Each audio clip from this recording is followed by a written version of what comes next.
James Calcutt had left Ireland because men wanted him dead. In 1832, he arrived in Cobourg with his wife and children, hoping that putting an ocean between himself and Ireland would finally end the trouble that had followed him there. Calcutt had been a successful brewer in Mount Mellick, in what was then Queen's County. According to the historical accounts, he had fallen into conflict with the White Boys, a secret agrarian group operating in Ireland. One of the men associated with that group was James Dempsey. Dempsey, who was also known as Phil Cassidy in some later accounts, was said to have been one of Calcutt's most persistent enemies. Calcutt eventually decided that the safest thing he could do was leave Ireland altogether. So he came to Cobourg. And for a little while, it looked like he had gotten away. Calcutt settled along the Lake Ontario shoreline and built what became one of Cobourg's earliest major breweries. He established a home, a brewery, a distillery, and other buildings on the property, and within a short time he had become a prominent member of the community. But Dempsey hadn't forgotten about him. According to the historical accounts, Dempsey followed Calcutt to Canada, and he did it aboard the same steamer Calcutt had used to reach Cobourg. The ship was William IV. By the time it reached Cobourg, the weather had turned dangerous.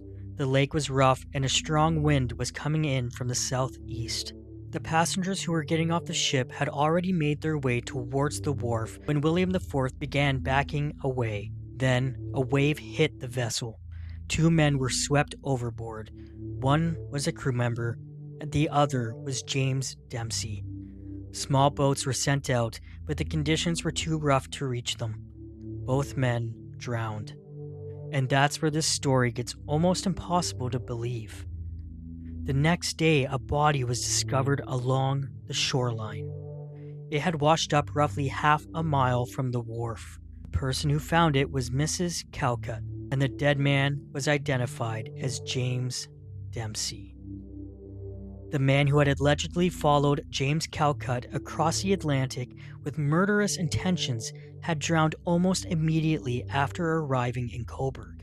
Then his body had washed ashore on the Calcutt's own property.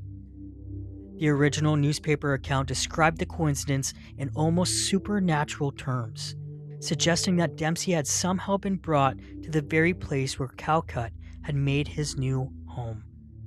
But there was no mystery about how Dempsey died. He had been swept from the ship during the storm. The strange part was where the lake eventually carried him. Calcutt himself went on to become one of Cobourg's most respected early citizens.